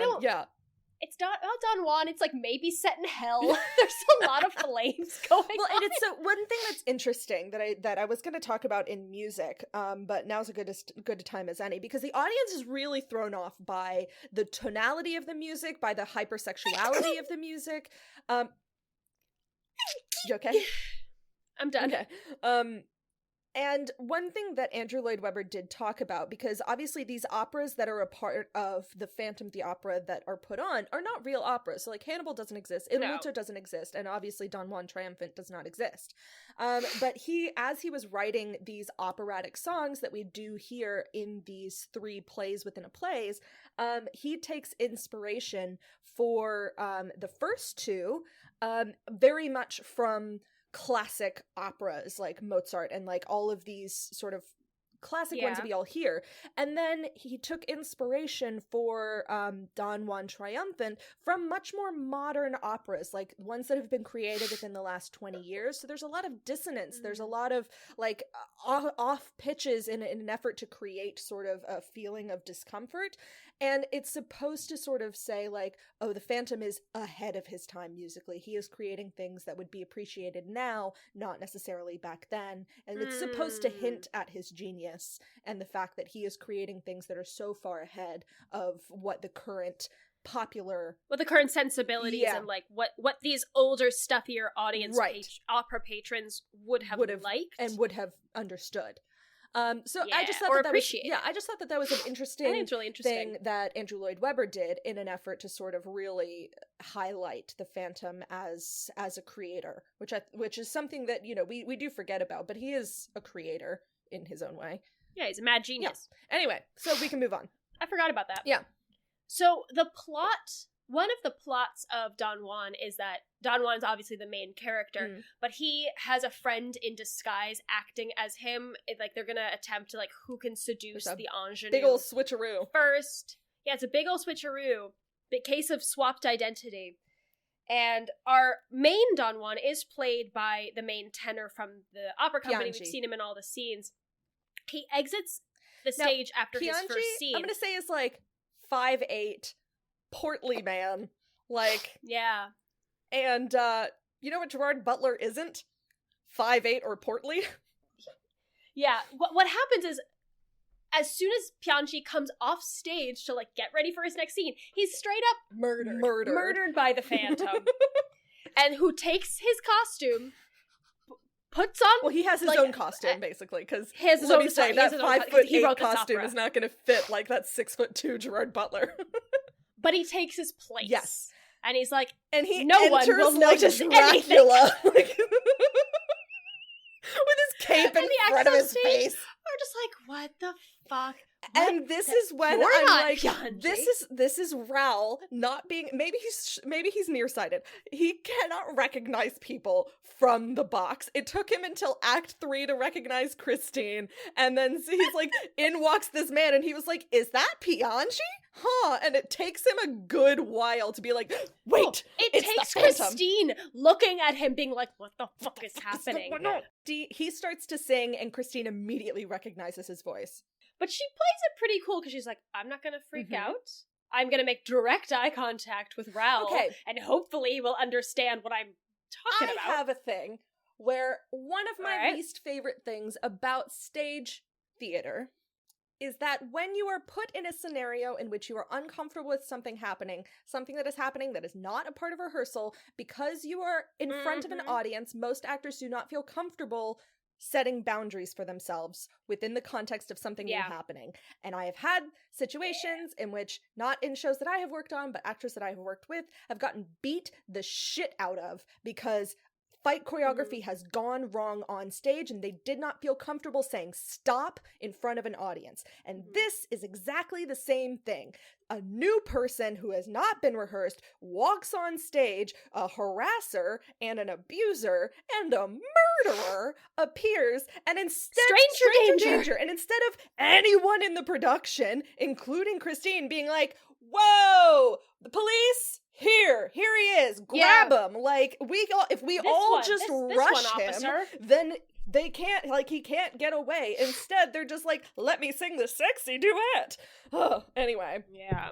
It's my one gripe about live theater is that it puts pressure on actors to go through with something that may not have been in rehearsal because you're in front of an audience. And I fully believe that people should be able to say stop and stop a show if something is going wrong. Anyway. Agreed. Welcome to Rants with Grace. Oh, I just lost my place. Oh dear, sorry. They okay. start a sexy It's song. Okay. Past a point of no return. Yes, it is the past a point of no return.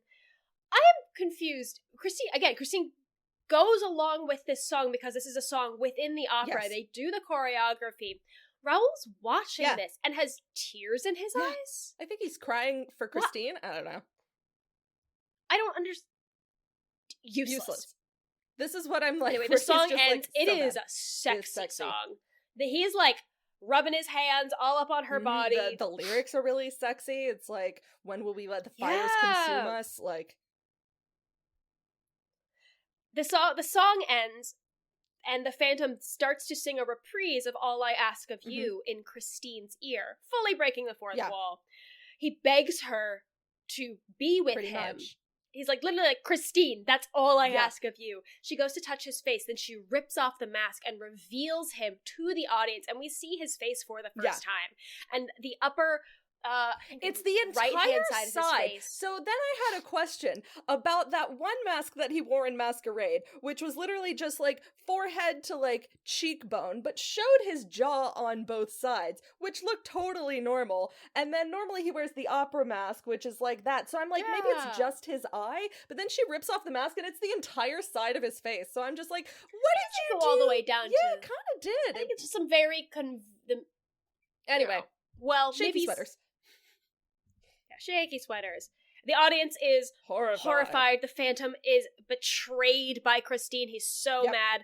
He pulls out, he doesn't have a prop sword, he has a real sword. He slices a rope, and also, like, it's a big uproar. The producers are like, that's him, officer, and Raoul's like, fuck! The Phantom takes out his sword. I didn't know, I thought it was Piangi the whole time!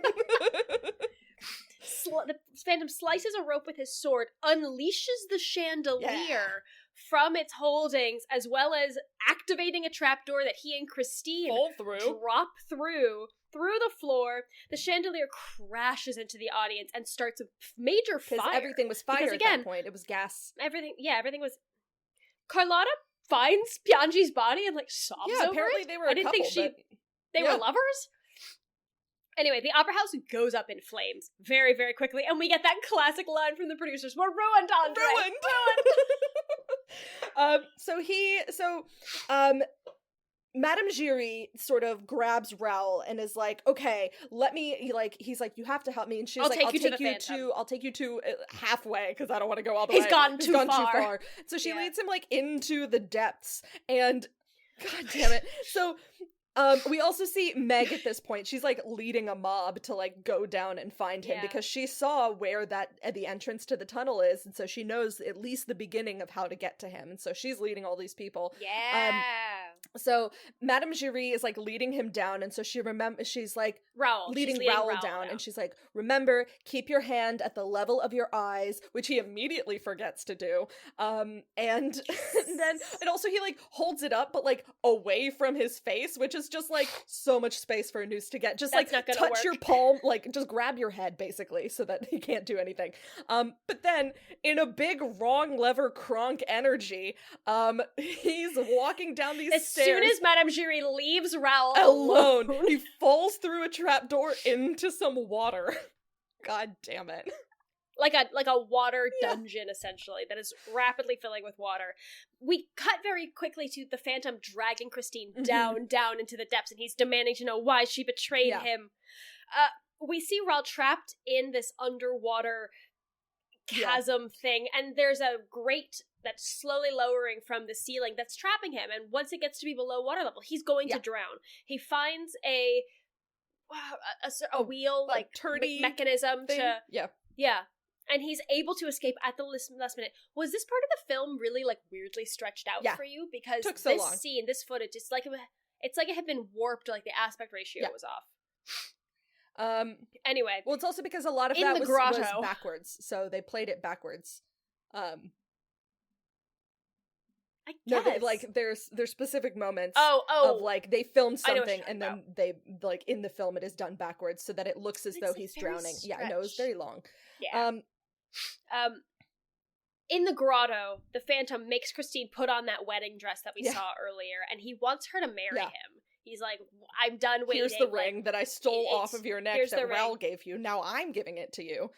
Oh, is it the same ring? I wasn't sure. And so Christine, like, you know, he's like, I know that, like, I'm ugly and hideous, but now this is your life. You get to look at this face all the time. She's like, your body image issues are not my issues. The murders you done did are my issues. Yeah, your face, what is it? Your face doesn't disturb me. It's the corruption of your soul. Just then, Raul arrives. Raul shows up. So there's, inside the grotto, the entrance to the grotto is this big blocked portcullis by a, like, metal... Is that what that's called? Oh, it's like the grid gate kind of thing. Like a very medieval... just in case our don't know what a portcullis is. How do you not know? How would they know? And he begs for Christine's freedom to the Phantom through the grate.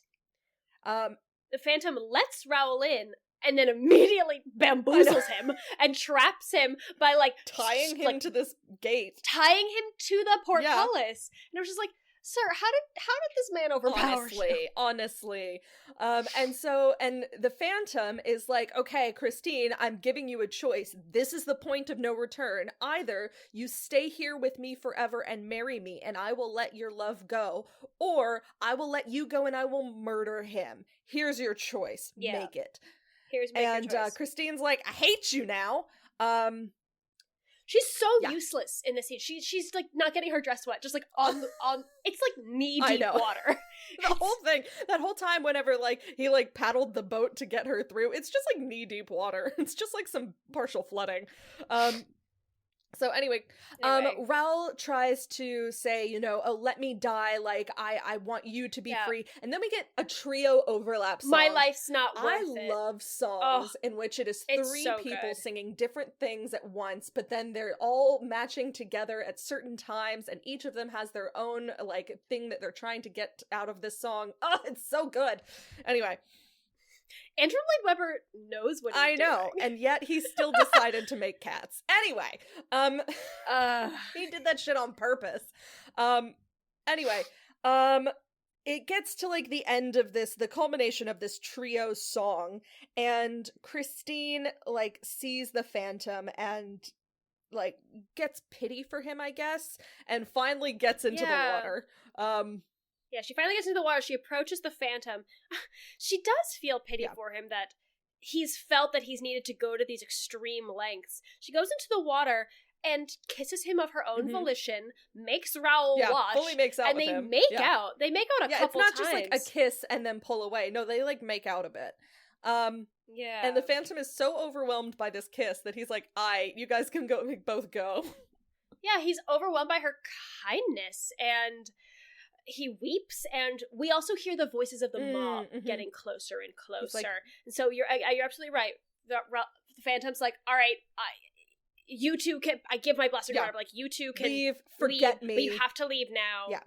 Yeah. Christine frees Raul, they embrace, the mob gets closer and closer. The Phantom is crying over that music box that was there in the beginning. Yeah, the little creepy monkey. And he sings a little, like, masquerade refrain to himself, who just, like, hide your face. Yeah, Christine is there, and the Phantom finally, sort of with all preconceptions stripped away, looks at her and says, Christine, I love you. And, okay, so Anna and I both sort of work off of, or at least start with, the Wikipedia description of a plot, and then we add our own notes in. This is one of the funniest descriptions that Wikipedia has ever had.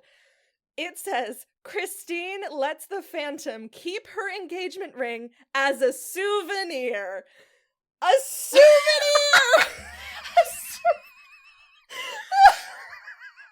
You know what's so funny? I read that, but I didn't clock how funny it was. Like wish you were here from Paris. Here's a souvenir. Not a keepsake, not a memory. Souvenir. Memento. It's like, Souvenir my friend went to Paris and all I got was that. this stupid t-shirt. Souvenir. Like... Yeah, souvenir doesn't impart the meaningfulness of, like, she returns this engagement ring that was definitely hers originally. That was definitely what Raoul gave her. Yeah, to remember her by. Not like he's gonna forget her. Souvenir. Wild word choice. Anyway, it threw me out of the entire ending where I was like, wait, did I just read that correctly? That's so funny. So, she gives him the ring as a keepsake of their whatever their weird relationship was. And she and Raoul disappear. By boat. He then does a big smash, and Kate wrecks a tavern. Yes, the Phantom wrecks a tavern. Now alone, wrecks a tavern. He sings, I don't know what version, like what song it is. It's a verse of the same melody of, like, definitely one of the songs that we've heard. I think it's All I Ask of You. He takes a candelabra and smashes all the mirrors. For someone who hates the way he looks, he had a lot of mirrors. Smashes the mirrors. That's the other half of his budget. It's the music of the night song, because the lyrics are, it's over now, the music of the night. He smashes the rest of his budget. And one of the final mirror reveals a secret passageway, and he escapes. Now, just then, the mob and the police and Meg arrive, and Meg... Led by Meg is in hot. pants. I'm like... Meg's man, hot. she showed up in, like, now because the pants are wet, they're, like, glistening a little bit, so I'm gonna be honest, it looked like black leather pants with, like, the poofy pirate shirt. Her hair is down and flowing. She looks like a romance novel character, and I'm just like, I'm into it. So Meg appears, and she goes and she finds the Phantom's mask. She explores the grotto. Erik's grotto, and finds... It's never not funny. So she finds his mask, like the Phantom Opera mask, next to the cymbal music, like, monkey music box. And she takes the mask and then leaves. Cut to black and white 1999. 1999? Raoul has now... Oh shit, no. 1919. Cut to black and white 1919. Raoul has now gone to a cemetery. And he's visiting a grave, and it turns out to be Christine had grave. Just recently so she has died. passed. Yeah, they had a long life together. He leaves the monkey box that he bought at the auction for her, which weird.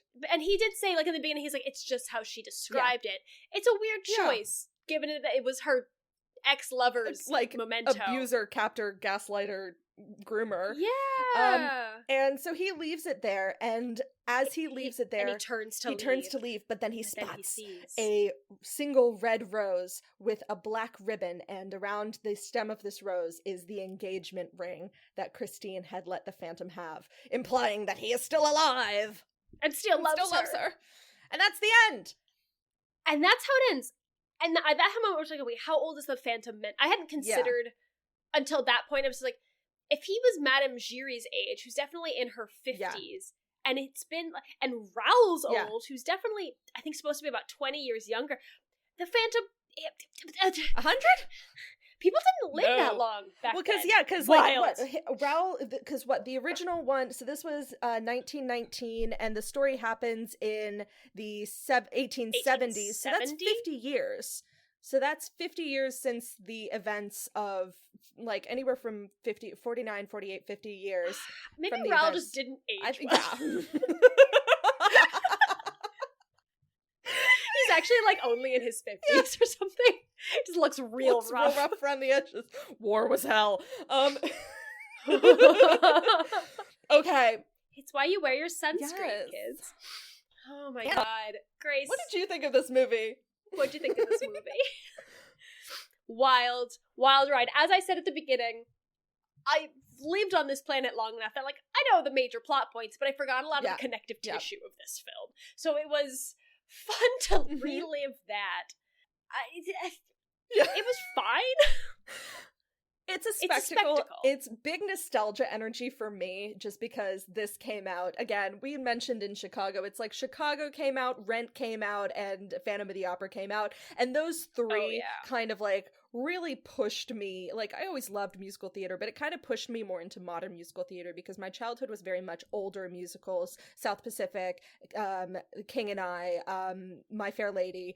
And so this definitely, like, for me, those three musicals really sort of pushed me into, okay, let me actually explore modern musicals. And so this movie will always hold a special place in my heart. It is not a good movie, but it is a fun watch. And the music gets me hype every single time. It's wild. The opening and Masquerade, I lose my goddamn mind. The music's spectacular. Yeah, Masquerade! Okay. What it may lack in sense, it makes very it for much a spectacle. So. Which, you know, Andrew Lloyd Webber, Cats, he has a theme. Jesus Christ Superstar, Joseph. I always forget about Joseph. Evita. Evita.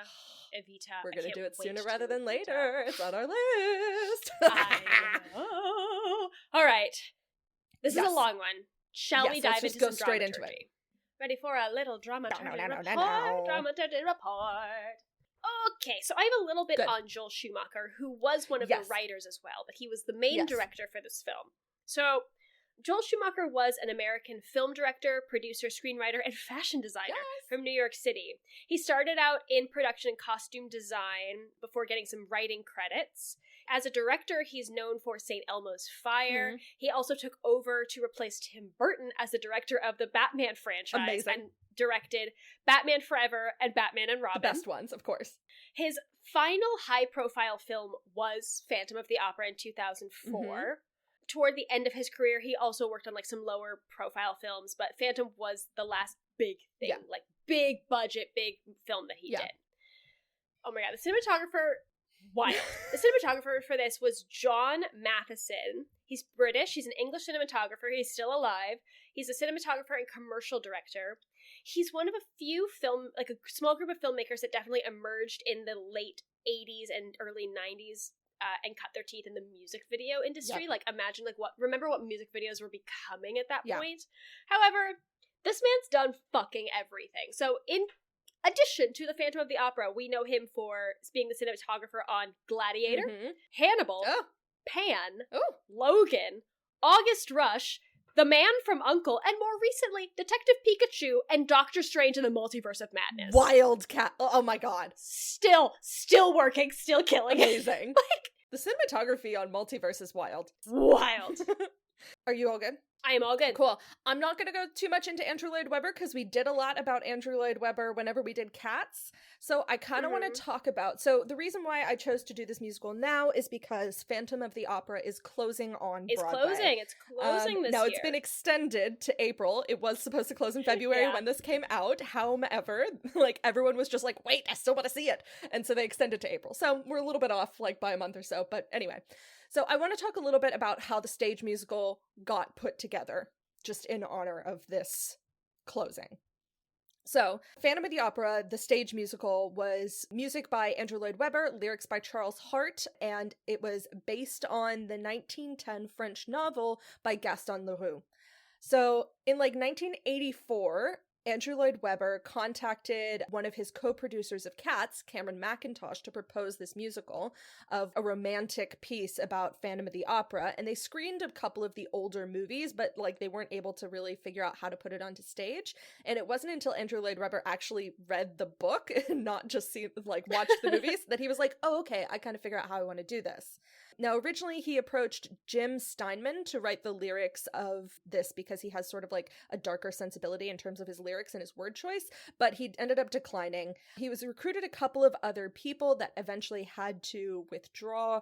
Alan J. Lerner, he sort of worked on Masquerade, but then had to back out. And then Richard Stilgoe, who is the lyricist on Starlight Express, he was hired to write a bunch of original lyrics.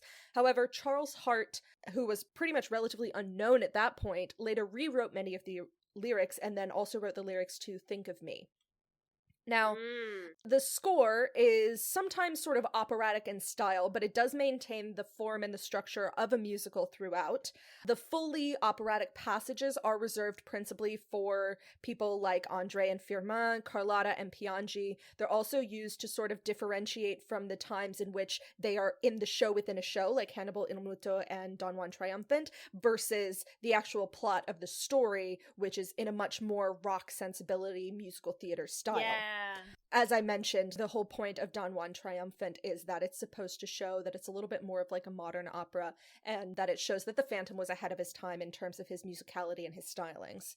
So this began Broadway previews at the Majestic Theater on the 9th of January 1988 and opened on January 26th. It featured the original cast from West End. Now, it had opened on West End previously and got pretty popular and then moved to Broadway. They had the original trio for the cast, the original Phantom, Christine, and Raoul. And the production continues now, so it surpassed first Broadway musical in history to surpass 10,000 performances in 2012. It celebrated the 25th anniversary in January 2013, and by over 3,500 performances, it is the longest running show in Broadway history. 30th anniversary was on January 26th, 2018, and they had special activities and extra performances throughout that week, and critical reviews were mostly positive. The New York Times wrote, "It may be possible to have a terrible time at the Phantom of the Opera, but you'll have to really work at it." It struggled after the pandemic to return to the same audience levels as many shows did and still do. It was scheduled to close in February of this year on the 18th. However, after this announcement, attendance surged, obviously, and so the closing was pushed back. Yeah. So it will be in April 16th, 2023, in which it actually closes. For now. For now. Push back again. God, who knows? It's like fucking Tom Brady. He just keeps popping back up. Won't quit. Won't quit, sir. So, to talk a little bit about the actors and casting. So there were a lot of different people that were considered to be Christine and the Phantom. Those were sort of the main two. Raoul had been chosen because, what was his name? Patrick Wilson. Patrick Wilson does have a history in theater and on Broadway and is a singer. His mom's a voice teacher. Yeah, his mom. So he is a good singer, and you can tell, and we'll talk about singing later. Yeah. There was no one else that I could find that was really considered for the role of Raoul. So they were looking for a bunch of singer-actresses, and at first they had a couple of different ideas. So like Charlotte Church, Kate Winslet was considered for the role. It was offered to Anne Hathaway, but she was contractually obligated to make The Princess Diaries 2, the royal engagement, so she couldn't be Christine Daae. I read that, and that made me think about how many movies we know that maybe other people were the first choice and really wanted, but they were contractually obligated to do something make out else with at the Chris same Pine. time and weren't able to do the thing that they really wanted to do. Exactly. And eventually they were like, okay, we really want younger actresses. They were looking for actresses like in their mid-20s, and Andrew Lloyd Webber was like, okay, that's fine, we can have a younger one, but he was like, make them unknowns, but they have to be able to sing, which yeah, obviously. Joel Schumacher apparently was like, well, that makes it difficult, and it's like, no shit, bro, it's a fucking operetta, of course they have to sing. Now, in terms of the guys, there were a couple of people. So early stages of the production, Kevin Spacey was considered, John Travolta, as I mentioned, Antonio Banderas, who actually spent several years vocally preparing for this, and my homework is going to be watching him sing Phantom at the Andrew Lloyd Webber Great Performances Royal Albert Hall celebration from 1998. The other people that were considered were Meatloaf, lols, Heath Ledger, and Matthew McConaughey, and then of course also Hugh Jackman. Now, Hugh Jackman was actually very interested in this and has remarked that not being able to do the show was, quote, a bummer, which is very Australian way to say that that was not his choice.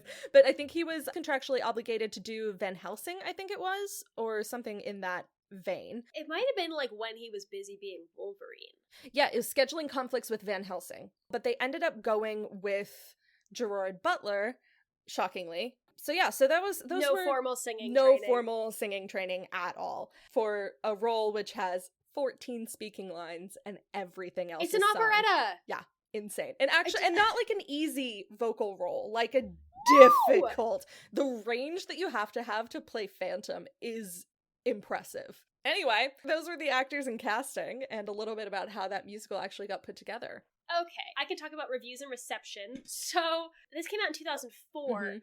and I don't think I ever saw it in theaters, so I never considered...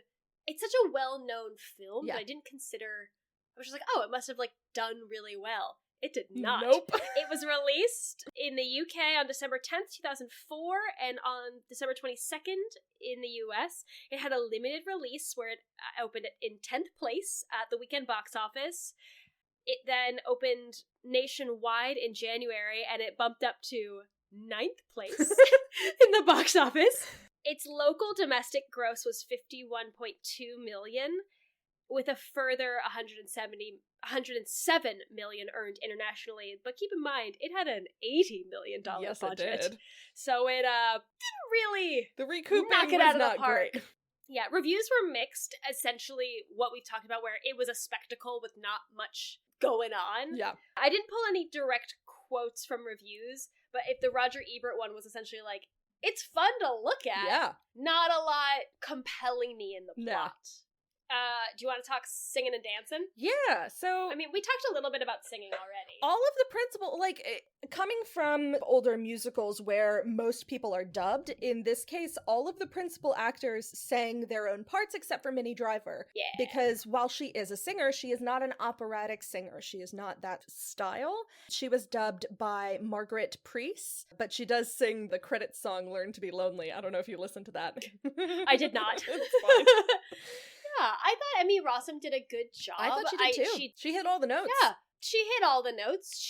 I just noticed her really struggling not struggling, but like getting there, but then not doing anything on the notes in the Graveyard song. Which is interesting, and that might be part of being able to switch between your chest and head voice, because that song is very much a lower song, and so if you're singing in that region in your chest and then having to pop up just to hit the final couple high notes at the end, that can be a bit more difficult than just sitting in a song like Think of Me, which is all a bit higher ranged anyway, and then your voice is already there and it's easier to climb if you're already in that particular formation, basically. I found her lip syncing a little off at times, or rather maybe it was more of an editing thing where there were a couple times where I'm like, that's not what your mouth is saying. Yeah, and I did find it distracting because, especially in the final scene with the trio of them, they're all obviously lip syncing, and you can tell because there's nothing going on with their throats, and most of the time I'm fine with that, and that seeing that doesn't bother me, but because it's such an intense and emotionally charged moment, not seeing that reaction within their throats and within that area of what normally happens whenever you're singing that aggressively, or even when you're having an argument that aggressively, seeing that response physically, I was missing that. I always think about that, of just who's really good at lip syncing and making it seem like they're actually putting sounds out of their body. Yeah, I find it's about the breath work for that. So if you are actually using the same breath work that you would use, even if you're just not really making a noise, but having some sort of something coming out of your mouth, you're breathing in time, and it actually still activates your throat muscles as well, so that it looks like you're doing something. Yeah. Interesting. As opposed to just moving your mouth along. If you add the breath work with it, I find it helps. It's still not perfect, but it does at least activate that part of your anatomy. Larynx. In terms of dancing, masquerade! There was dancing within the operas. Yes. Which is what Christine was originally a part of, with the dancer corps. There's also the dance of masquerade. Yep. Other than that, there's not really much dancing. No, not at all. And masquerade, we get waltzing. Yeah. And then the fun choreography down the stairs. Yes, there's choreography, there's not dancing. I would say that's... there's the dancing, waltz dancing, but then, the stair work, that's choreography to me. That's choreography. Yeah. That's choreography. I agree. Yeah. What are your gripes and giggles? My gripe is the bold choice to cast Gerard Butler. I really like Gerard Butler as an actor. I really do. I think he's fun, he's cute to look at, he's a good actor. I enjoy his movies. Bold choice. Just cast someone who is not a singer. And that's my overarching, my real gripe of the movie. And then my silly gripe is just fucking candles everywhere. Sir, you live in a fire hazard. It's so absurd. My gripe is also about Gerard Butler, but it is more that he's too good looking. Yes, he's hot. Too similar of an age to Raoul. Like, the Phantom's supposed to have some kind of appeal, draw to him. Yeah. There is supposed to be that dynamic of he's older and, like, grooming Christine, and he's been her teacher her entire life. Yeah. But that implies he's the same age as Madame there Giry. there should be a bigger age difference. Yes, very much so. So that it feels like him and Raoul are not on the same plane. Yeah, they're not on the same playing field. Yeah. They're not supposed to be. No. What are your giggles? Minnie Driver, as always.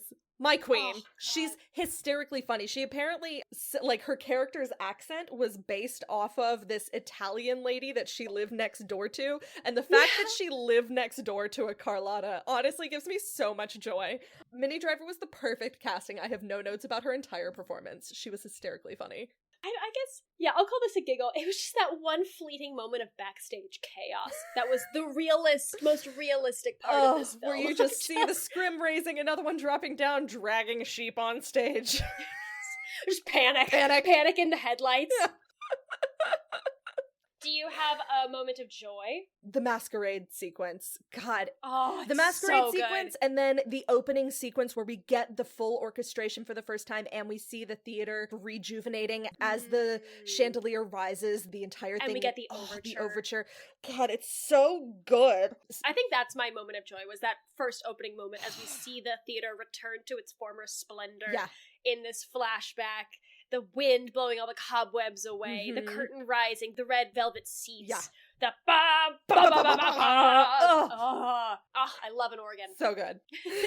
Anna, I know I stole your fun fact at the beginning, but do you have any more? I do. I have a couple fun facts, actually. Yeah. One, it made me think of in old Chicago, but the theater fire was real. Yeah. They were just like, fuck it, burn it to the ground. Burn it down. We'll do it live.